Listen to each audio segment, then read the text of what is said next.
Hello दोस्तों, नमस्ते, प्रणाम। मैं घूंघट वाली 960 अपने यूट्यूब चैनल में आप सभी का स्वागत करती हूँ। तो दोस्तों, मैं लेकर आई हूँ बहुत ही प्यारा सा एक चुटकुला। कहारवा नाच गीत कैसी लगी कमेंट में ज़रूर बताइएगा।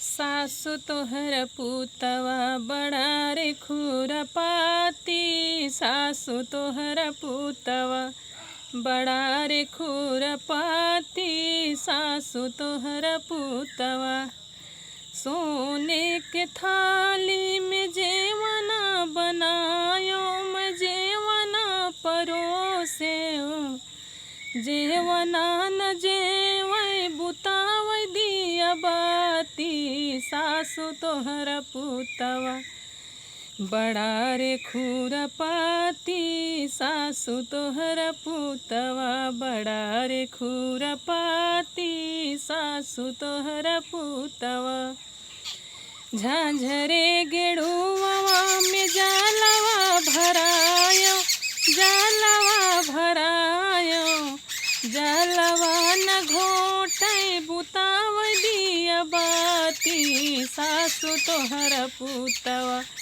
बड़ा रे खुरपाती, सासु तोहर पूतवा बड़ा रे खुरपाती, सासु तोहर पूतवा फूलवा में झारी झारी से जिया लगाए, से जिया लगाए, से जिया न सोवै बुतावै दिया बाती, सासु तोहर पूतवा बड़ा रे खुरपाती, सासु तोहर पूतवा बड़ा रे खुरपाती, सासु तोहर पूतवा।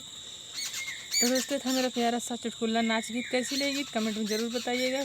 फिर मिलूँ कोई अगली नेक्स्ट वीडियो में अच्छी गीत के साथ। तब तक के लिए नमस्ते, प्रणाम।